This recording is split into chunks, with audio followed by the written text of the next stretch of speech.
오늘 에스라서 맥잡기 세 번째 시간 하도록 하겠습니다.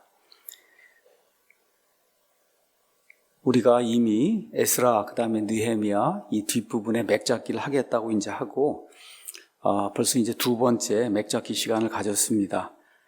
그래서 앞으로 올해 말까지는 에스라, 느헤미야 그다음에 학개, 스가랴, 말라기 등 유다 사람들의 이제 바빌론 포로 생활 이후에 예루살렘으로 이제 다시 돌아온 그 사람들에게 하나님께서 어떻게 은혜를 베풀어 주셨는가, 또 그런 은혜 가운데서 백성이 어떻게 타락하고 그래서 결국 또다시 하나님의 심판을 받게 되는가, 이런 내용들을 한번 이제 살펴보려고 이 뒷부분을 이제 공부를 하고 있습니다. 사실 에스라, 느헤미야, 에스더 등등 해서 교회를 오래 다니신 분들이라고 하면 이런 그 책들을 여러 차례 이제 읽었을 것입니다. 저도 목사이기 때문에 어쨌든 이런 책 많이 이제 읽었지만, 사실 이렇게 맥잡기 강의 이런 걸 통해서 다른 교사들의 이런 그 글을 통해서 이게 이런 의미였구나, 이런 거를 이번에 이제 강의하면서 알게 되는 이런 경우가 이제 상당히 많이 있어요. 그래서 이제 제게도 공부할 수 있는 아주 좋은 그런 그 계기가 되고, 여러분 모두에게도 하나님의 말씀, 특히 구약 성경의 이 뒷부분, 이런 부분을 한번 끝까지 살펴볼 수 있는 그런 좋은 계기가 되길 원합니다. 오늘은 지난 그 시간에 이어서 스가랴서, 에스라 7장에서 이제 8장 말씀을 이제 공부하도록 하겠습니다. 지난 두 시간에 걸쳐서 에스라서 1장에서 6장을 이제 살펴봤습니다. 우리 1장에 이제서 보듯이 고레스 왕이 바빌론 제국에 살고 있던, 처음에 이제 바빌론이었고 고레스가 이제 페르시아가 통치하게 되면서 어쨌든 그 바빌론 지역에 살고 있던 유다 사람들, 그 포로된 사람들, 자기 고향으로 돌아가도 좋다고 하는 이런 그 귀환을 허가하는 그런 그 칙령을 내리게 되고, 그래서 이스라엘 백성, 유다 백성이 이제 초대 총독이라고 할 수 있는 스룹바벨이 약 5만 명의 포로들을 데리고 예루살렘으로 돌아오는 그런 일, 우리가 이제 살펴봤습니다. 이 사람들이 돌아와서 먼저 하나님의 집을 짓기 위해서 노력하고 성전의 기초를 놓는 이런 그 사실을 살펴보고, 그 이후에 하나님의 집이 이제 지어지려고 하니까 외부에 있는, 특별히 피가 이렇게 이방 사람들하고 합쳐진 이 사마리아 사람들, 이 사람들의 이제 극심한 반대에 이제 부딪혀서 결국은 한 10년 동안 이 성전 건축이 중단이 되는 그런 일을 이제 우리가 살펴봤고, 다시 다리오 왕의 은혜를 입어서 그래서 한 5년, 6년 동안 성전을 다시 이제 재건을 시작해서 결국은 이 사람들이 이제 포로로 돌아간 지 한 20년쯤 되는 그 해에 결국 두 번째 성전을 완공하는 그런 내용, 또 완공이 끝나자마자 이 성전을 하나님께 봉헌하는 그런 내용을 우리가 이제 살펴봤습니다. 그래서 에스라 1장에서 6장에서는 하나님의 신실하심, 하나님이 믿음직한 분이다, 자신의 언약을 지키신다, 자신의 말씀을 지키신다, 이런 것들이 이제 우리가 충분히 이제 살펴봤습니다. 오늘은 처음에 이제 20년 성전 짓는 일이 끝나고, 그러고 나서 60년이 지났을 때 에스라라고 한 사람이 드디어 바빌론에서 이제 돌아오게 됩니다. 그래서 처음에 이제 설명한 것처럼 에스라서는 약 80년의 기록을 담고 있는 거다. 처음에 20년 스룹바벨과 함께 1차 포로 생활하다가 귀환한 그런 백성들이 성전 짓는 내용, 그게 20년이고, 그로부터 60년 이제 점프해서, 그래서 에스라라고 한 사람이 돌아와서 이미 이제 성전은 지어졌고, 그 다음에 예루살렘 이렇게 도시를 이렇게 이제 완공을 하는 가운데 하나님께서 그들에게 주시는 영적인 양식을 백성들에게 베풀어 주고, 또 백성들이 잘못하고 있는 그런 일을 책망을 하고, 그래서 하나님을 신실하게 섬길 수 있도록 만들어주는 그런 부분이 여기 이제 7장부터 시작해서 이제 10장까지 기록이 되어 있습니다. 그래서 오늘은 세 번째 그 맥잡기 7장하고 8장 말씀을 가지고 하나님께서 어떻게 에스라라고 한 사람을 일으키시고 그 사람을 사용해서 유다 땅에 어떻게 부흥을 주셨는가, 에스라라고 한 사람을 통해서 어떻게 영적인 부흥이 일어났는가, 하나님이 사람을 어떻게 예비하시는가, 또 하나님이 예비하신 그 사람의 특징은 무엇인가, 또 그 일을 위해서 하나님께서 우리와 어떻게 함께 하시는가, 이런 것들을 한번 살펴보는 그런 시간을 좀 갖도록 하겠습니다. 오늘도 강해를 시작하기 전에 한 분이 나와서 이제 7장, 8장을 읽었고, 또 지난 2시간에도 1장부터 6장을 이제 다른 분들이 나와서 이제 읽었어요. 제가 말씀드린 대로 교회에서 이렇게 공적인 자리에서 뭐 사람이 많든지 적든지 이 성경 말씀을 이렇게 읽는데 그 성경 말씀 안에 이렇게 사람의 이름이 많이 나오고 하는 거는 그런 걸 읽는 경우는 아마 거의 없을 거예요. 그래서 여기 사람의 이름도 많이 나오고 족보도 나오고 이게 보통 사람의 그 글이라면 이런 게 없을 거예요. 그렇지만 하나님께서는 이스라엘의 그 12지파, 그 12지파 모두를 기억하시고 그래서 거기 있는 그 디테일한 그런 모든 그 사항들을 일일이 다 기록해 주시고 돌아온 사람들의 숫자까지 이 안에다 명기하고 있는 그런 걸 우리가 이제 보면서 하나님께서 얼마나 세밀하게 우리를 보호해 주시는가, 또 우리 사랑침례교회 성도들 사랑해 주시는가, 또 대한민국의 교인들 하나님께서 얼마나 사랑해 주시는가, 이런 것들이 이제 우리가 볼 수가 있습니다. 여기 오늘 에스라 7장에서 이제 8장을 읽었는데 7장에서 이제 8장에는 중요한 구가 하나가 나옵니다. 그 중요한 구는 뭐냐면 하나님의 손, 아니면 하나님의 선한 손, 이런 구가 나오는데 이게 7장하고 8장에만 6번이 나옵니다. 7장 6절, 9절, 28절, 8장 18절, 22절, 31절 이렇게 이제 돼 있어요. 자, 왜 이런 이야기가 이제 나오냐 하면 에스라라고 한 사람은 예루살렘에서 태어난 사람이 아니에요. 이 사람은 바빌론 그 선조가 바빌론 포로가 돼서 이제 잡혀가서 바빌론 땅에서 태어난 사람이에요. 물론 제사장의 가문에 속한 그런 사람입니다. 그래서 여기 가서 보니까 하나님의 제사장 겸 서기관이라고 이렇게 기록이 돼 있고, 다른 그 기존 성경에는 학사라고 이제 기록이 돼 있는데, 이건 조금 좀 오역입니다. 영어에는 분명하게 스크라이브 이렇게 해서 서기관이에요. 서기관, 하나님의 말씀을 이렇게 기록을 하고 이걸 보존해서 남기는 사람. 그래서 많은 학자들이 에스라가 돌아온 이 시점에 구약 성경의 모든 것들이 다 완전하게 이렇게 보존이 되고 이렇게 필사가 돼서 구약 성경의 정경 작업이 다 그때 완성이 됐다, 이렇게 이제 생각을 하고 있습니다. 그래서 제사장 겸 이 에스라라고 하는 이 사람이 돌아와서 포로 생활에서 돌아와서 그래서 하나님의 모든 말씀들을 다 정리하는 거예요. 정리. 이제 이렇게 이제 해서 온전한 그런 그 정경의 기록을 후대 사람들에게 남겨주는 그런 일을 이제 한 것으로 그렇게 이제 우리가 살펴볼 수가 있습니다. 근데 이 사람은 말씀드린 대로 유다 땅에서 태어난 사람이 아니에요. 이민 1세나 이민 1세, 2세인 거예요, 이미. 이민 1세 아버지가 잡혀갔고, 그렇죠? 할아버지나 누가 잡혀갔고, 그러니까 이민 2세로 바빌론 땅에서 태어난 사람이에요. 다시 말해, 예루살렘은 한 번도 본 적이 없고, 예루살렘에 있는 성전이라든지, 또 하나님께 이제 성전에서 어떻게 예배 드려야 되는가, 이런 거를 한 번도 본 적이 없는 사람이에요.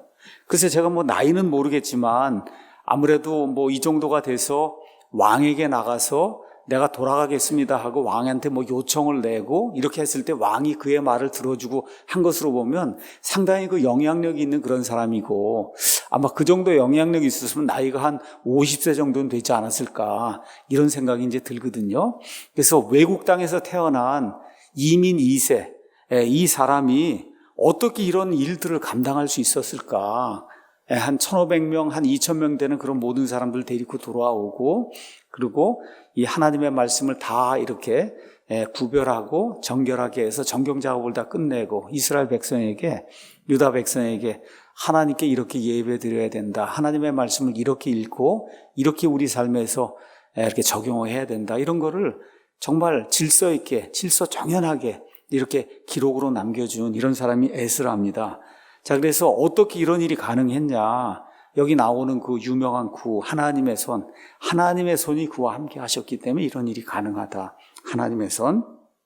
자, 그래서 하나님의 손이 일단 함께 해야 되고, 그 다음에 그 일을 하는 그 당사자 역시 엄청난 그런 노력을 해야 되겠죠. 그렇죠. 에스라가 뭐 하루아침에 갑자기 유명한 그런 서기관이 되고 하나님의 말씀을 정리하고 옳은 것은 옳다 하고 아닌 것은 걸러내고 하는 그런 작업을 하기 위해서는 그럼 히브리 말에도 능통해야 되고 많은 걸 이제 공부를 해야 되는 거예요.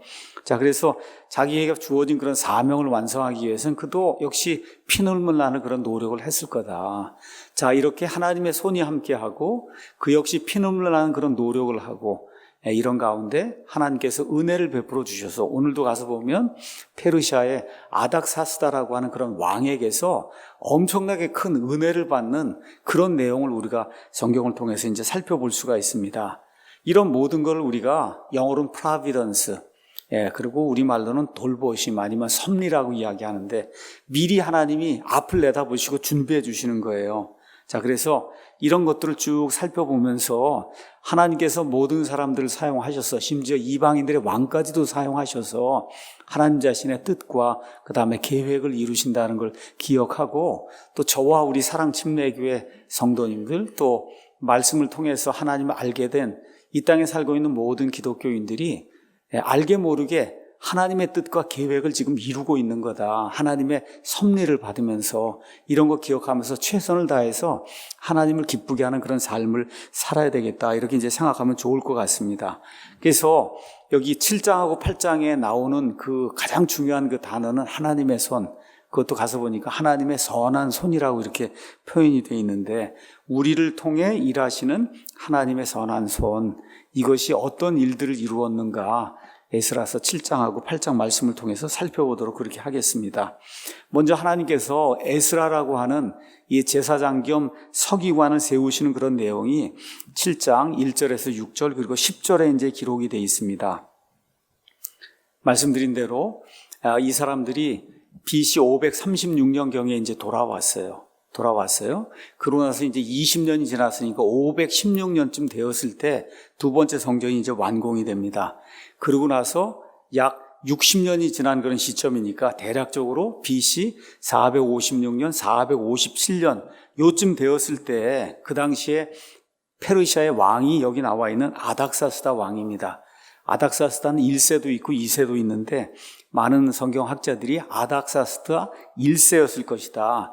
이 사람은 언제 통치를 했냐 하면 BC 465년에서부터 424년까지 이제 통치를 했고 우리가 이제 이게 끝나고 나면 느헤미야를 이제 공부하게 되는데 그 느헤미야에 나오던 그 왕도 똑같은 아닥사스다예요. 그러니까 에스라하고 느헤미야에게 하나님을 통해서 은혜를 베풀어 준 그 이방인의 왕이 아닥사스다다. 이것만 여러분이 기억하면 좋을 것 같습니다. 자, 이제 두 번째 성전이 완공이 됐어요. 완공이 돼서 이제 하나님께 봉헌하고 이제 60년쯤 시간이 지났습니다. 60년쯤 시간이 지난 이런 시점에 60년이 지났으면은 이제 포로 생활이 이제 끝나고 해서 여기 돌아간 지 그냥 80년이 된 이런 시점이니까 어느 정도 이제 이 유다 땅이 좀 이렇게 회복도 되고 예루살렘 뭐 이렇게 주변의 모든 것들도 정리가 되고 이렇게 이제 하면 좋은데 거기 돌아간 5만 명 이상의 그런 그 포로들이 엄청나게 힘든 그런 시절을 이제 보내고 있었어요. 근데 바로 이때 하나님께서 누구를 일으키시냐? 에스라라고 하는 이 제사장 겸 서기관을 일으키셔서 그를 유다에 이제 보내십니다. 이렇게 해서 예루살렘 도시를 건축하려고 하는데 그 도시가 있고 그러면 외적이 침입하지 않으려면 성벽을 쌓아야 되는데 이런 모든 물자가 부족한 거예요. 또 이렇게 물자가 부족하고 사람들이 낙담하고 이러니까 영적으로 침체가 되고 이런 것들을 하나님께서 내려다보시고 이 아닥사스다를 통해서 재정적인 지원도 주시고 또 에스라를 통해서 하나님의 말씀을 통해 이 사람들이 부흥할 수 있도록 이와 같은 영적인 부흥을 일으켜 주시는 이런 내용이 이 안에 이제 기록이 되어 있습니다. 제가 처음에 시작할 때 말씀드렸듯이 그러면 이 유다 땅에 돌아온 그 사람들만 고통을 겪었냐? 그게 아니고 처음에 20년 성전 완공이 이제 끝난 다음에 그 다음에 60년 동안 엄청난 유대인들에 대한 핍박이 페르시아 전 지역에 있어서 여러분이 알고 있는 이 하만을 통해서 이 페르시아 지역에 살고 있는 모든 유대인들을 죽이라고 하는 이와 같은 악한 일이 마귀에서 이제 계획이 되고 그게 실현이 되려고 하는 그런 시점에 에스더가 이제 등장을 하게 되거든요. 그래서 그 60년 동안의 그 일은 또 우리가 에스더기를 통해서 우리가 이제 살펴볼 수가 있어요. 그러니까 이스라엘 백성이 하나님을 대적하고 죄를 짓고 그래서 결국 북왕국 이스라엘 아시리아에서 이제 멸절이 되고 그리고서는 거기 10지파는 피가 섞이는 그런 안타까운 일이 생기게 되고, 남한국 유다와 베냐민은 포로로 잡혀갔다가 일부 한 5만 명 정도가 이제 돌아왔어요. 돌아와서 근데 엄청나게 어려운 그런 일이 생기고, 또 바빌론 이런 모든 지역에 퍼져 있는 모든 유대인들을 다 학살해서 죽이라고 하는 이런 명령이 떨어지고, 정말 유대인들에게 이때 굉장히 어려운 그런 그 시점이었다. 이걸 우리가 기억을 하면 좋을 것 같습니다. 특별히 여기 예루살렘 그 근방에 이제 돌아온 이런 사람들에게 가장 중요한 것이 뭐냐, 영적인 부흥이 가장 필요한 그러한 시점이었는데, 그런 그 영적인 부흥을 줄 수 있는 사람이 그 지역에 없었어요. 그래서 하나님께서 바빌론에서 태어난 그 에스라라고 하는 이 서기관 겸 그 제사장을 이 유다 땅으로 이제 보내셔서, 그래서 이 사람들을 이끌어 주시는 그런 내용이 이 안에 기록이 되어 있습니다. 제가 이제 이거 준비하면서 위얼스비 목사님 그 글을 이렇게 이제 보니까 거기에 이제 그런 이야기를 적어 놨어요. 인간사에서 가장 중요한 건 리더십이다. 그게 가정이 되든 아니면 교회가 되든 뭐 직장이 되든 아니면 나라가 되든 가장 중요한 게 리더십, 지도력 아니면 지도자다. 이집트 탈출 때 그렇게 많은 사람이 있었어도 모세와 아론이 나타나기 전에는 이집트 탈출이 불가능했던 거예요. 그렇죠? 그 다음에 그 끝난 다음에 가나안 땅으로 들어가기 위해서 이스라엘에 많은 사람이 있었지만 여호수아가 이들을 이끌지 않았으면 가나안 정복이 불가능했던 거예요. 그 이후에 하나님께서 여러 명의 재판관들을 리더로 보내주시고, 또 이제 왕정시대를 열기 전에는 사무엘이라고 하는 그런 그 리더를 보내주시고, 또 그 이후에 하나님께서 사울이라든지 다윗이라든지 솔로몬이라든지 나중에 뭐 히스기야라든지 요시야라든지 이런 좋은 그 리더들을 이제 보내주게 될 때, 그때 어떤 무언가 커다란 변화가 생기는 거를 저와 여러분이 성경을 통해서 이제 볼 수가 있어요. 그래서 여기 위얼스비는 이렇게 정의를 내렸어요. 지도자, 리더는 어떤 사람이냐? 차이를 만들어내는 사람이다. 영어로 make a difference. 차이를 만들어내는 사람. 이게 리더와 리더가 아닌 사람의 이제 차이라는 거예요. 그래서 우리 교회에서도, 우리 나라에서도 좋은 리더들이 많이 나타나서 하나님을 위해서 일하며 백성들을 위해서 정말 커다란 차이, 좋은 차이가 되겠죠. 이런 좋은 차이를 많이 만들어내면 좋을 것 같습니다. 국가의 경우도 하나님은 어떤 국가를 강하게 하시려면 좋은 지도자를 주시고, 어떤 국가를 약하게 하시려면 약한 지도자를 주세요. 특별히 지금 우리 대한민국 같이 자유민주주의 이런 체제 하에서 이렇게 국민이 투표를 통해서 결국은 지도자를 이제 뽑게 되는데, 지금 대한민국의 모든 위기 어려움이 어디서 오는가? 국민에게서 오는 거예요. 근데 국민의 원하는 대로 하나님이 그 리더를 주시는 거예요.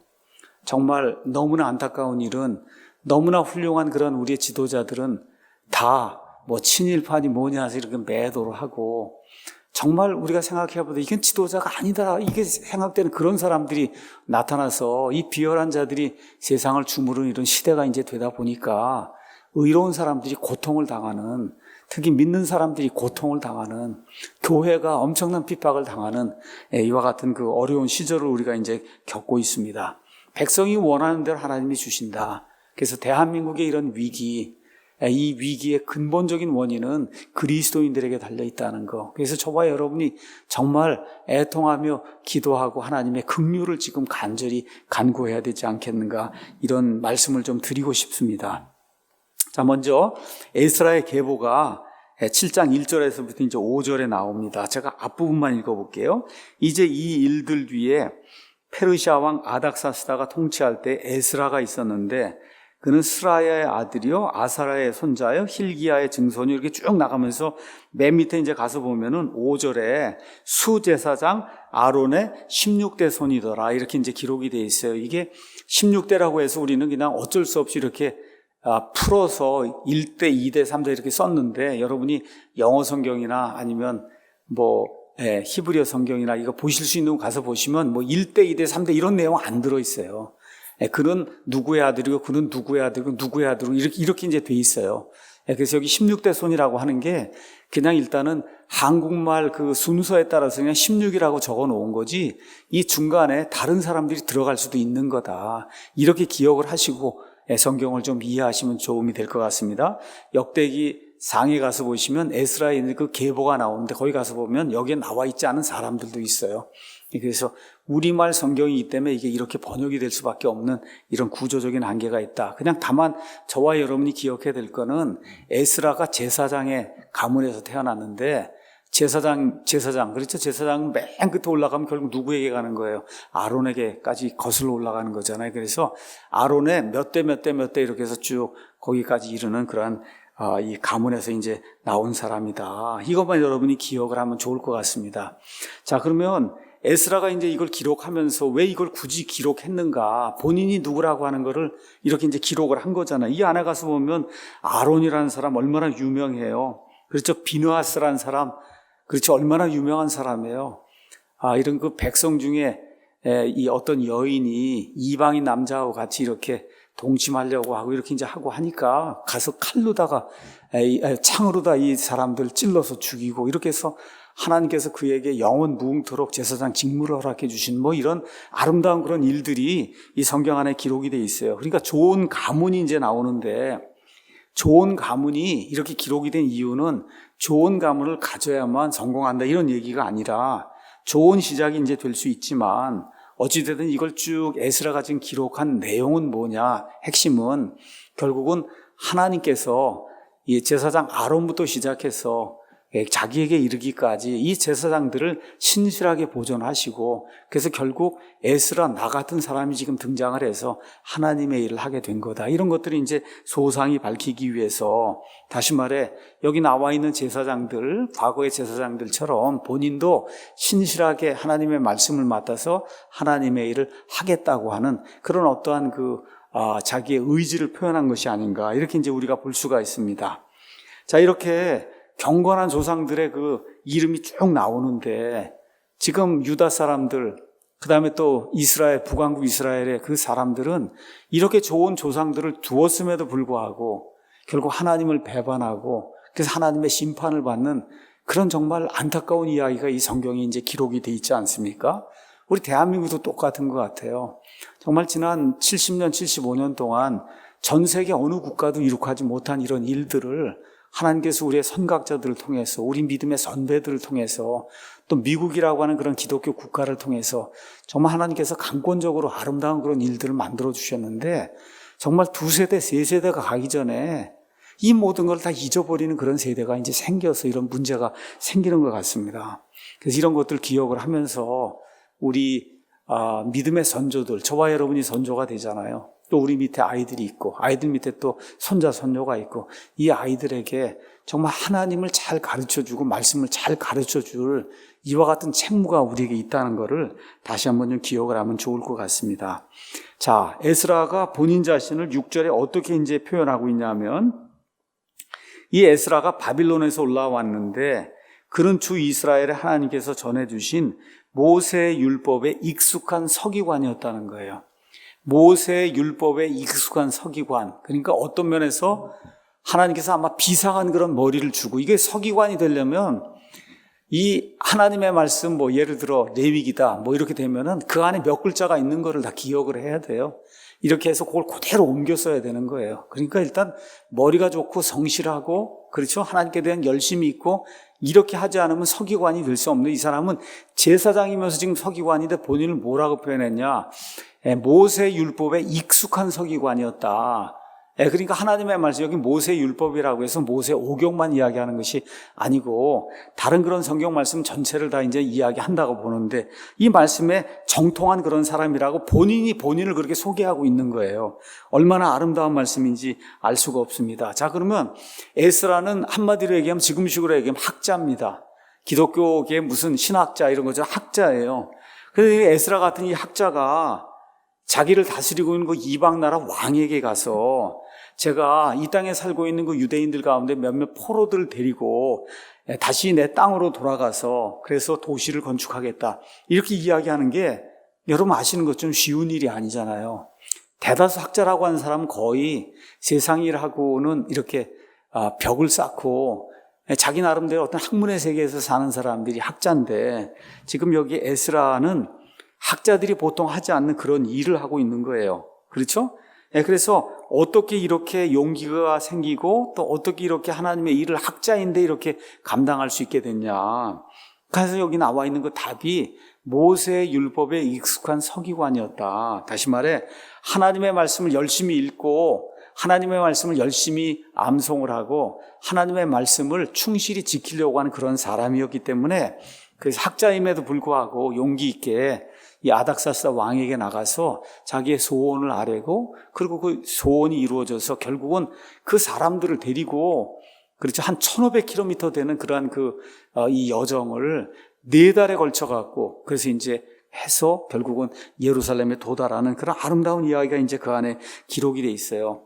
그래서 이 에스라라고 하는 사람이 말씀에 익숙했다고 했으니까 이 말씀에 익숙한 에스라가 하나님의 말씀을 열심히 읽었을 거 아닙니까? 이 읽고 나서 이 유다 민족들을 향한 하나님의 계획을 알게 된 거예요. 유다 민족을 통해서 다윗의 씨를 통해서 메시아를 내시겠다는 그와 같은 그 계획, 그걸 이루기 위해서는 그럼 결국 예루살렘이 다시 건축이 돼야 되고 거기에 사람이 많이 살게 돼야 되고 그렇죠? 이렇게 해서 메시아가 와야 된다는 이런 계획을 깨닫고 하나님이 함께 하시면 내가 그 계획을 이루는 그런 일에 일조를 하겠습니다. 이와 같은 그 결심을 하고 그리고 이제 돌아가는 내용이 안에 기록이 돼 있어요. 그래서 결국 하나님께서 그의 열심을 보시고 그와 함께 여러 사람들을 붙여주셔서 이 사람들이 이제 유다 땅으로 이제 돌아가게 됩니다.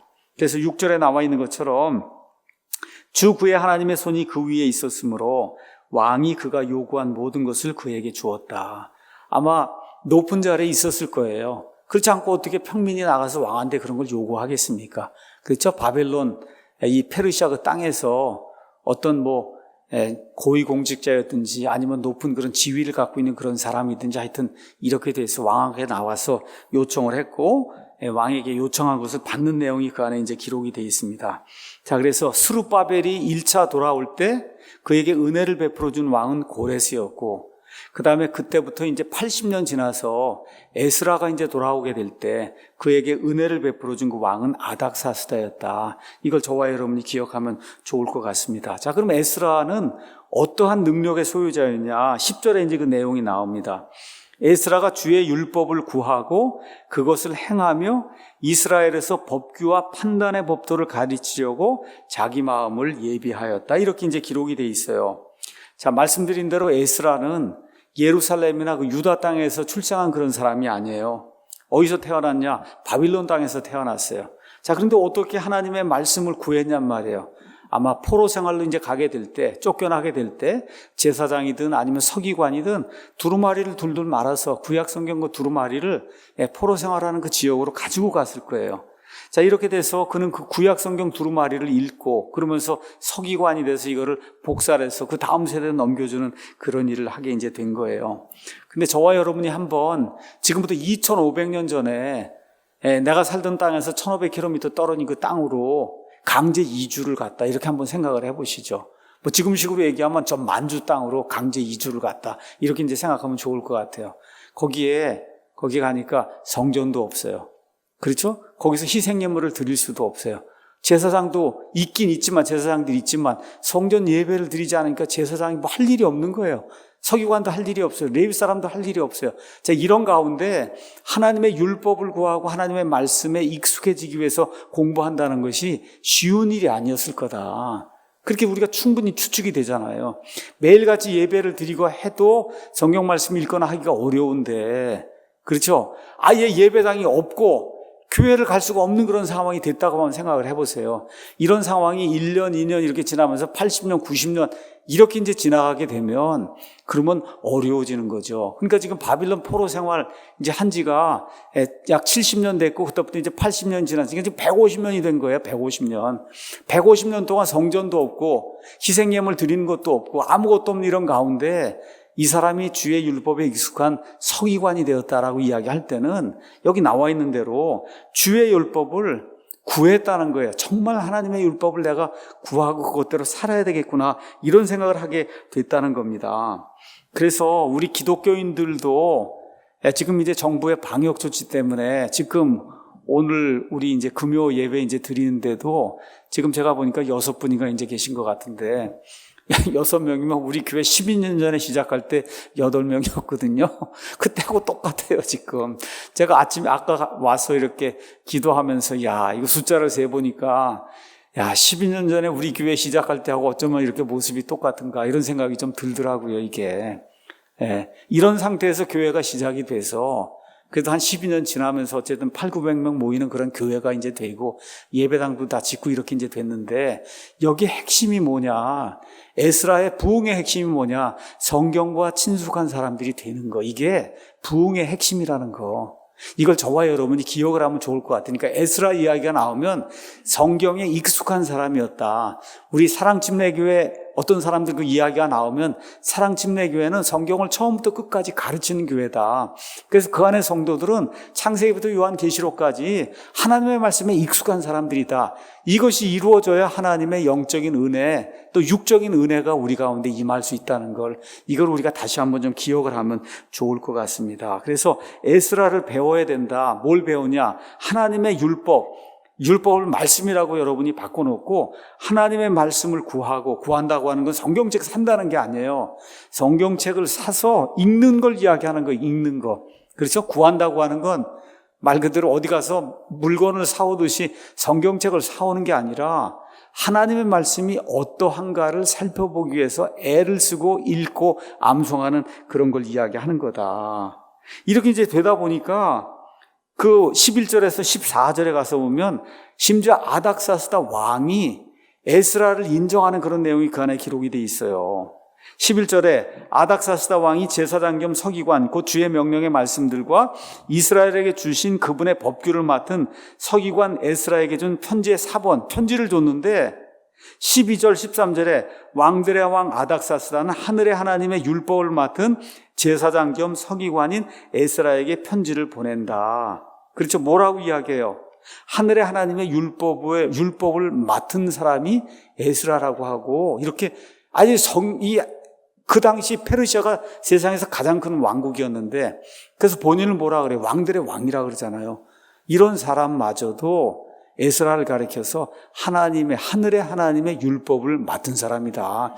이 정도로 그 왕이 인정을 했으니 그 에스라라고 한 사람이 그 바빌론 땅에서 얼마나 하나님의 말씀을 들고 판 그런 사람이었는가 우리가 이해를 할 수 있지 않을까 이런 생각이 듭니다. 자, 그런데 말씀만 구한 게 아니에요. 그 다음에 가서 보니까 뭐라고 하냐. 그것을 행하며 10절에 가서 보니까 주의 율법을 구하고 그것을 행했다 그렇게 돼 있어요. 말씀을 연구했을 뿐만 아니라 배운 것을 실행한 그런 사람이다. 이렇게 돼서 그 이름이 어디까지 올라갔냐. 아닥사스도 왕에게까지 그 이름이 알려질 정도로 하나님에게서 배운 거, 경건하게 사는 거 배운 거 이런 모든 거를 실행을 했다는 거예요. 그래서 읽은 것이 아니라 읽는 대로 행하는 것이 하나님의 복을 받는 그런 비결이다. 하나님의 이 사역을 감당할 수 있는 그런 비결이다. 그러니까 많이 읽으면 지식이 생기는데 이 지식이 생기는 가운데 뭐가 같이 함께 해야 되냐? 순종이 따라야 된다는 거. 하나님의 말씀대로 순종해야 된다는 거. 이런 걸 좀 저와 여러분이 기억을 하면 좋을 것 같습니다. 그 다음에 이제 또 뭐라고 기록이 돼 있냐 하면 이스라엘에서 법규와 판단의 법도를 가르치려고 하는 그런 사람이었다는 거예요. 자, 그러니까 읽고 그 다음에 순종해서 행하고 그 다음에 가르쳤다. 그러니까 지금식으로 얘기하면 바이블 빌리버의 전형이 에스라라고 보면 되는 거예요. 저와 여러분이 우리 사랑침례교회 하면서 성경 신자, 성경대로 믿는 그런 사람이 되길 원한다. 거기 특징이 뭐냐? 많이 읽어야 돼요. 많이 알아야 돼요. 그렇죠? 많이 배워야 돼요. 배운 다음에 실행을 해야 돼요. 그 다음에 마지막으로 읽고 알고 그 다음에 배우고 실행하는 그것을 남들에게 가르쳐야 된다는 거. 이걸 저와 여러분이 기억을 해야 되겠습니다. 저와 여러분이 이제 구약 성경 읽어보면 제사장하고 레위 사람은 백성에게 하나님의 말씀을 가르치도록 하나님이 선정한 그런 사람이라고 한 사실을 레위기 10장 8절에서 11절, 신명기 33장 10절, 말라기 2장 7절 이런 걸 통해서 이제 알 수가 있습니다. 자, 왜 이런 일이 중요하냐? 백성이 특별히 그 당시에 백성이 하나님의 말씀을 알 수 있는 유일한 길은 누군가 가서 가르치는 거 외에 없었어요. 그 당시에 지금처럼 이렇게 구약부터 신약 성경 이게 이 한 권의 책 이렇게 있어서 늘 이렇게 갖고 다닐 수 있는 그런 시대가 아니었어요. 일일이 손으로 써서 그걸 두루마리로 만들어 갖고 그래서 이걸 회당에서 읽고 이러던 시절이었어요. 그러니까 일반 백성은 평생토록 이 하나님의 말씀을 자기 집에서 가질 수가 없는 거야. 뭐 요만한 쪼가리 하나 정도는 가질 수가 있어도 그 비싼 두루마리를 어떻게 다 가지고 있을 수가 있겠어, 집안에. 그렇게 결국은 서기관이라든지 제사장이라든지 레위 사람들이 하나님의 말씀을 읽고 그거를 가르쳐 주지 않으면 백성이 하나님을 알 수가 없는 그런 상태에 있었던 겁니다. 자, 그래서 이런 걸 이제 기억을 하면서 나중에 이제 느헤미야를 이제 보면은 느헤미야와 에스라가 이제 같이 일하는 내용이 나옵니다. 느헤미야 8장 8절에 가서 보면 이런 내용이 그러한 기록이 돼 있어요.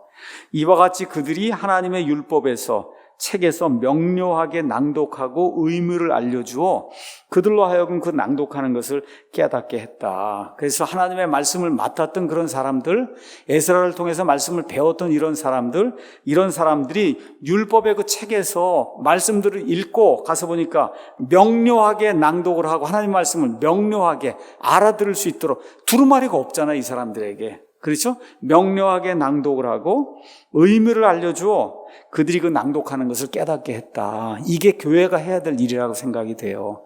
세상에 많은 교회들이 있지만 정말 하나님의 말씀을 창세기부터 요한계시록까지 명료하게 읽고 그 다음에 강의하고 가르쳐주는 그런 일을 하는 교회가 많지 않기 때문에 그래서 이 땅에 말씀의 기근이 생겼다고 저는 그렇게 이제 생각을 합니다.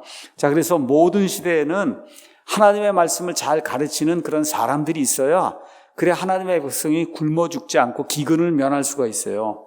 자, 그럼 이 시대에 하나님의 말씀을 제대로 가르치려고 하면 어떤 일이 있어야 되냐? 과거 저 같으면 저보다 한 세대, 두 세대 전에 아니면 10세대 전에 어떤 사람들이 하나님의 말씀을 잘 가르치고 그걸 기록으로 남겨놓아야 그래야 그 다음 세대가 배우고 그 다음 세대가 배우고 배우는 거예요. 그래서 제가 오늘 여기 느헤미야 이거 에스라 이런 거 쭉 공부를 하면서 요 근래에 이제 위얼심 목사님 써놓은이라는 그 글을 가지고 쭉 이렇게 살펴보고 그리고 거기다 이제 살을 붙이고 이렇게 해서 말씀을 가르치거든요. 정말 이 위얼심 목사님 이런 걸 보면은 하나도 빠뜨릴 게 없어요. 어떻게 이렇게 말씀을 잘 이렇게 강해를 하고 설명을 잘 해놨는지 알 수가 없을 정도로 너무 잘 해놨어요. 이미 그분은 2년 전인가 하나님께로 이제 올라가셨어요. 올라가기 전에 그 위얼십이 그거 주석 성경 같은 거 요 정도 되는 그런 거를 깨알같이 이제 해서 그거를 이제 적어 놨는데 이거 적어 놓은 게 너무나 많은 사람들에게 은혜를 끼치는 거예요. 우리 존 파이퍼도 마찬가지고 존 메가더도 마찬가지고 또 스펄전도 마찬가지고 우리가 알고 있는 말틴 로이드 존스 또 한국 같으면 우리 김남준 목사님 그렇죠? 이런 분들이 다 이렇게 글을 남겨놓은 거예요. 또 우리 킹제임스 성경 진영에는 좀 과격한 면이 있긴 하지만 그래도 로크만 박사라든지 이런 분들이 다 있어서 기록들 다 이게 남겨놓았기 때문에 후대에 이제 사는 그런 사람들이 그런 것들을 통해서 하나님의 말씀을 전체적으로 이렇게 편견이 없이 볼 수 있는 그런 일을 이제 할 수 있게 된 겁니다. 제가 이제 성경을 이제 번역하다 보니까 특별히 이제 구약 성경 가서 보면 너무 어려운 구절이 많이 나옵니다. 그래서 어쩔 수 없이 바이블 허브라고 하는데 이제 가서 보면은 그러면 여러 사람들의 이 주석이 이제 그 안에 이제 나와 있어요. 그 주석 중에 제가 가장 많이 보는 주석이 뭐냐? 길이라고 하는 사람이 써놓은 주석이에요. 존 길이란 Gill. 언제 사람이냐? 킹제임스 성경이 나오던 시대에 살던 사람이에요. 킹제임스 성경이 나오던 시대에, 킹제임스 성경이 나오던 그 시대에 주석을 말 그대로 여기부터 시작해서 벽에 닿을 정도로 그 정도로 많은 그런 그 주석을 그 안에 기록을 해놓은 거예요. 그러니까 그때 무슨 어떤 특별한 칼빈주가 있고 알미니언 이런 게 없어요. 신학이 없던 시대예요. 그냥 하나님의 말씀 그대로 읽고 이 말씀이 무엇을 의미하는가를 이렇게 그냥 명료하게 이렇게 적어 놓은 거예요. 이게. 그러니까 이제 성경을 가서 읽어보면 여기 영어 같으면 예를 들어 데이라고 하는 게 데이, 댐 이렇게 해서 막 나오는데 이게 이스라엘 사람을 얘기하는 건지 뭔지 한 문장 안에 데이, 댐 이렇게 막 나오면은 이게 굉장히 어려운 거거든요. 이걸 우리가 그들이 이렇게 해놓으면 이게 이해가 안 되잖아요, 이게. 그러니까 우리말로 어떨 때 그들이 저들을 했다. 이렇게 좀 달리 해야 되잖아요. 그러니까 이런 걸 보려면 결국 이 뜻이 무엇인가를 우리가 한번 봐야 되거든요. 자, 이런 거 보면서 한 400년 전쯤에 존 길이라고 한 사람, 또 풀이라는 사람이 있어요. Poole. 이런 사람들, 또 매튜 헨리, 지금부터 한 300년 전쯤에 이런 분들이 이런 적어놓은 것 같은 정말 주옥같이 아름다운 그런 글들이 있기 때문에 이런 것들을 쭉 참조해 가면서 하나님의 말씀을 이렇게 번역하는 그런 특권을 누리고 있다는 것도 참 감사한 거예요. 그래서 우리 시대에 우리가 할 수 있는 만큼 많이 가르치고, 그럼 또 그게 다음 세대에 또 전파가 되고, 이렇게 전파가 되는 그런 일이 이제 생길 것 같습니다. 자, 이런 거 기억을 하면서 하나님께서 아닥사스라라고 하는 이방인 왕을 인도하시는 내용을 7장 11절에서 28절을 통해 이제 보도록 하겠습니다. 자, 하나님은 역사를 주관하시면서 심지어 이방인들의 왕까지 사용하셔서 하나님의 일을 이루십니다. 느부갓네살, 이스라엘, 그 다음에 유다 백성이 그렇게 속을 썩이고 반역을 하니까 누굴 사용해? 이 바빌론의 느부갓네살, 그 왕을 사용해서 포로로 잡아가잖아요. 그러고 난 다음에 또 하나님이 70년 있다가 은혜를 베푸셔서 페르시아의 고레스를 통해 돌아가도 좋다는 그런 명령, 아무도 기대하지 있지 않은데 그냥 그 명령이 떨어지잖아요. 우리가 지난 시간에 이제 공부했듯이 이 사람들이 돌아왔는데 사마리아 사람들이 성전 건축하는 걸 방해하는 거예요. 이렇게 될 때 하나님이 누구를 사용해요? 다리오라는 그런 왕을 사용해서 성전 건축을 해도 좋다. 그렇죠? 6장 1절에서 12절 나옵니다. 근데 이제 이번에는 아닥사스라라고 하는 그런 왕을 사용해서 에스라가 요청한 것들을 이 왕이 이렇게 들어주는 그런 내용 우리가 이제 살펴보도록 하겠습니다. 먼저 돌아가도 좋다는 허락을 내립니다. 11절에서 12절, 25절에서 26절 보면 이렇게 이제 돼 있어요. 그래서 가서 보니까 어떻게 이제 하느냐. 에스라가 요청했어요. 내가 돌아가겠습니다. 이렇게 이제 요구하니까 에스라를 돌아가려는 그 포로들의 리더로 삼고, 그 다음에 이 유다 지역에 자기의 사신으로 삼는, 어느 면에서 대사가 되는 거죠. 그렇죠? 이런 것으로 삼는 그런 내용이 그 안에 이제 기록이 돼 있어요. 이렇게 돼서 26절 여러분이 가서 보시면 7장에 26절에 가서 보시면은 에스라의 말을 듣지 않고 순종하지 않는 자는 아예 죽여도 된다. 그렇죠? 이렇게까지 이 아닥사스다 왕이 커다란 그 권세를 부여하는 이런 내용이 그 안에 이제 기록이 돼 있어요. 자, 이 정도가 되면은 지금식으로 아니면 뭐 조선시대식으로 표현하면 왕의 총애를 받은 거죠. 그렇죠? 왕이 얼마나 신뢰를 했으면 도저히 말을 안 듣고 이런 사람이 나오면 죽여도 좋다. 이렇게 허락을 했을 정도니까. 그렇죠? 그러니까 그의 인품이라든지 학문이라든지 명성이라든지 능력이라든지 이런 것이 이제 출중한 거를 아닥사스다 왕이 보고, 그리고 그에게 이렇게 이제 좋은 것들을 이제 허락하는 내용이 그 안에 기록이 돼 있어요. 근데 저와 여러분이 다시 한번 기억해야 될 게 두 가지입니다. 하나님의 말씀에 익숙한 서기관이었다. 또 하나는 하나님의 손이 그와 함께 하였다. 하나님의 손이 그와 함께 하였다. 이런 것들을 한번 기억을 하시고, 여기 14절에 이제 가서 보면은 내가 내 손에 있는 내 하나님의 율법, 그렇죠? 내 손에 있는 내 하나님의 율법, 이렇게 이제 이야기해요. 12절에도 하늘의 하나님의 율법을 맡은 제사장. 그러니까 지금 율법이라고 하는 걸 보니까 실질적인 두루마리가 그 당시에 존재하고 있었구나. 그렇죠? 이런 내용. 그래서 이제 바빌론으로 이걸 가지고 갔고, 또 바빌론에서 다시 이제 올라가면서 그래서 이 두루마리, 율법 두루마리를 에스라가 가지고 간 거, 이런 것들을 우리가 이제 알 수가 있습니다. 그 다음에 13절에서 14절에 가서 보면 이 사람들을 이제 돌아가도록 하고, 그 다음에 이 사람들에게 해방을 선포하는 그런 내용이 이제 나와 있습니다. 그러니까 한마디로 이야기하면 이제 돌아가서 예루살렘을 지금 짓고 있는 유대인들의 그 포로들, 이미 돌아간 80년 전에 돌아간 이 스룹바벨과 함께 돌아간, 그러니까 돌아갔으니까 돌아간 그 포로들도 1세대는 아마 거의 다 죽었을 거예요. 80년이 지났으니까. 그러니까 지금 2세대가 지금 뭐 이게 도시를 짓기 위해서 애를 쓰고 있는데 일이 잘 안 되니 너희가 같이 돌아가서 그래서 도시를 건축해라. 그렇죠? 그래서 이미 성전은 지어졌고 하도 외세가의 침입이 많고 그러다 보니까 예루살렘을 짓고 나서 결국은 도시를 강화해야 되는데 이게 잘 안 되는 거예요. 그래서 도시 건축하는 걸 이제 마무리해라. 여러분 아시는 것처럼 BC 536년에 스룹바벨이 이제 돌아가게 될 때 약 5만 명이 이제 그 안에 명단이 이제 나오게 됩니다. 근데 이번에 한 80년쯤 지나갔고, 그래서 에스라와 함께 이제 사람들이 올라가는데 이번엔 남자가 한 1,500명, 그리고 여자들과 아이들이 이제 그 안에 이제 나와 있는데 숫자는 나와 있지 않습니다. 그래서 이 사람들 보고 가서 예루살렘 도시를 마저 건축하고 성벽을 쌓으라고. 그 다음에 에스라에게는 영적인 부흥을 일으켜서 그래서 하늘의 하나님이 나와 내 자손들과 내 왕국에도 복을 주실 수 있도록 그래서 하나님께 계속해서 희생 예물을 드리고 예배를 드리라는 그런 목적을 가지고 이 에스라를 이제 보내게 됩니다. 그 다음에 이제 이 일을 마무리하지 못했어요. 그래서 그때부터 또 한 몇 년 이제 시간이 지나서 그래서 444에서 445년경에 마지막으로 느헤미야 총독이 이제 돌아와서 결국은 50 며칠에 걸쳐 갖고 예루살렘 성벽을 완공하는 그런 일이 느헤미야에 이제 기록이 되어 있는 거예요. 그러니까 이걸 보시면서 스룹바벨 여기 돌아와서 20년 동안 성전을 건축했다. 아주 초라하지만 성전을 건축했어요. 그러고 나서는 예루살렘을 지금 건축하려고 하는데 이게 안 되는 거예요. 그래서 60년쯤 지나서 에스라가 다시 돌아왔어요. 뭐 애를 쓰는데 그게 힘이 딸리는 거예요.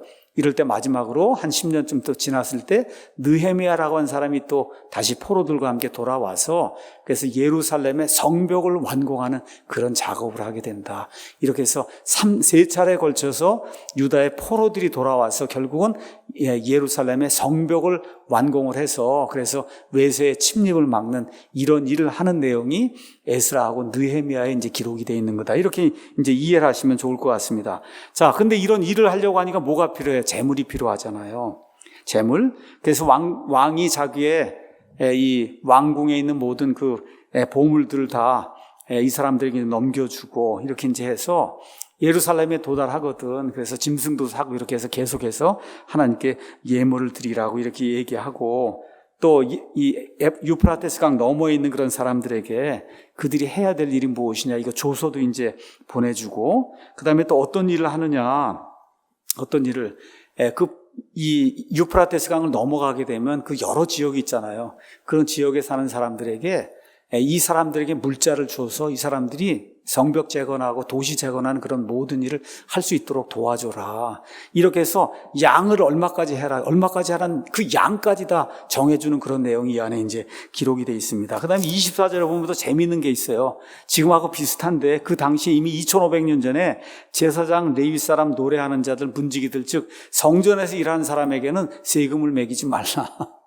그 지금 교회가 지금 면세잖아요. 그러니까 지금부터 2500년 전에도 이렇게 면세가 있었구나. 이게 하나님 섬기는 그런 일에 이런 재미있는 내용도 이제 그 안에 기록이 되어 있습니다. 자, 이렇게 돼서 이제 에스라가 이 모든 것을 받고 편지를 받고 그리고 하늘의 하나님께 감사드리는 그런 내용이 27절에서부터 28절에 나오는데 여기 7장 27절부터 마지막 장까지는 드디어 에스라가 1인칭이 돼서 자기의 글로 다 이걸 기록을 하는 거예요. 내가 뭐를 했고 내가 뭐를 했다. 그 전에는 3자의 입장에서 지금까지 어떤 일이 있었다 이걸 기록을 한 거고 여기 7장 28절부터 시작해서 마지막 장까지는 본인이 어떻게 했다 이제 1인칭으로 이렇게 기술이 되는 그런 내용이 이제 나오게 됩니다. 자, 이제 이렇게 해서 왕의 명령이 이제 떨어졌어요. 돌아가도 좋다. 자, 그래서 8장 1절에서 이제 30절에는 예루살렘으로 돌아가는 그 포로들을 모으는 내용이 그 안에 이제 기록이 되어 있습니다. 자, 몇 명쯤 모으냐? 한 1500명쯤 모으는데 정말 이거 미미한 숫자죠. 그런데 한번 지금부터 저와 여러분 한번 생각해 보세요. 바빌론 포로 생활 70년 지났어요. 그러고 나서 지금 80년 지났어요. 그럼 150년 동안 유대인들이 지금 어디 가서 살고 있냐? 바빌론 땅에 가서 살고 있는 거예요. 그렇죠? 그러면 이미 우리나라 사람들 갔다고 하면 뭐 예를 들어 미국으로 이민 갔다. 그럼 벌써 5세대고 이렇게 지났을 거 아니에요. 그런 가운데 한국말 하는 사람 거의 없을 거예요. 그렇죠? 이런 상황에 지금 물론 유대인들은 자기들의 말과 그다음에 글과 그다음에 성경 이런 걸 보존했음에도 불구하고 벌써 5세대가 지나간 거예요. 이런 상황 속에서 지금 1500km를 걸어가지고 다시 예루살렘을 가야 되겠다고 이렇게 얘기하니까 나타나는 사람이 별로 없는 거예요. 이런 상황이었다. 이걸 저와 여러분이 기억하면 좋겠습니다. 예루살렘 성전도 보지 못했어요. 예루살렘도 구경해 보지 못했어요. 있어요. 예루살렘에 살고 있는 그 유대인들에 대해 관심도 별로 없어요. 또 어떤 사람들은 그 페르시아 왕국의 정부의 관료가 됐단 말이에요. 떠날 수가 없는 거예요. 이런 상황 속에서 사람들을 모집하려고 하니까 이미 80년 전엔 그래도 한 5만 명쯤 간다고 나타났는데 이번엔 1,500명뿐이 안 나타난 거예요. 그래서 일할 사람이 많지 않았다. 그래서 8장 1절에서 20절에는 귀한 자를 이제 모집을 하는데 그 모집하기 위해서 이 리더들을 뽑아요. 2절에서 14절 몇 명을 보면 18명을 뽑습니다. 그래서 18명이 집안 사람들에게 친구들에게 다 이렇게 이야기해갖고 얼마를 확보하냐. 총 1,515명을 확보합니다. 돌아가겠습니다. 그 다음에 21절에는 여자들하고 아이들 나오는데 여자들하고 아이들은 숫자가 이제 안 나오니까 이것저것 다 살펴보면 한 3,000명이나 4,000명쯤 되는 그런 무리가 이제 돌아가는 거예요. 그렇죠? 80년 전에 스룹바벨 당시 귀환할 때는 5만 명에다가 여자, 아이들 이거 다 따졌으면 모르긴 해도 한 20만 명 돌아갔을 텐데 이제 한 3, 4천 명이 이제 돌아가는 거예요. 낙심할 수밖에 없는 그런 상황이었어요. 그렇죠? 이런 것들이 이제 기억을 해보시고, 그 다음에 여기 8장에 나와 있는 그 18명의 그 명단하고, 그 다음에 에스라 2장 3절에서 15절, 거기 스룹바벨과 함께 돌아갔던 사람들 명단을 가서 보면은, 스룹바벨과 함께 돌아갔던 그 사람들, 거기 명단에 나오는 사람들하고 여기 나오는 사람들이 비슷해요. 이게 무슨 얘기냐? 이미 1차로 돌아갔던 사람들하고 관련 있는 사람들이 2차 포로교환 때도 돌아간 거다. 이렇게 이해를 하시면 이제 좋을 것 같습니다. 언제 돌아갔냐? 7장 9절에 가서 보니까 1월 1일에 들어갔다 그래서 1월 1일에 출발했다 그랬어요. 1월은 지금으로 얘기하면 4월 한 10일쯤이 되는 겁니다. 지금의 4월 10일. 그래서 1월 1일에 바빌론 출발한 다음에 그 다음에 아하바 강에 도달해서 8장 15절 31절 가서 보니까 거기서 4월 동안 머물렀어요. 근데 4월 동안 머무르는 가운데 에스라가 가서 살펴보니까 제사장하고 레위 사람이 없는 거예요. 그래서 11명의 지도자들을 뽑아갖고 레위 사람들을 모집합니다. 레위 사람이 없으니까 그래서 몇 명이 모집이 되냐? 38명의 레위 사람들이 모집이 되고 성전에서 일할 사람 220명이 이제 추가로 이제 모집이 돼요. 자, 그래서 하나님의 손이 함께 하셔서 그래서 이쪽으로 이제 돌아가는데 에스라가 아주 아름다운 걸 이 안에 이제 기록을 했어요.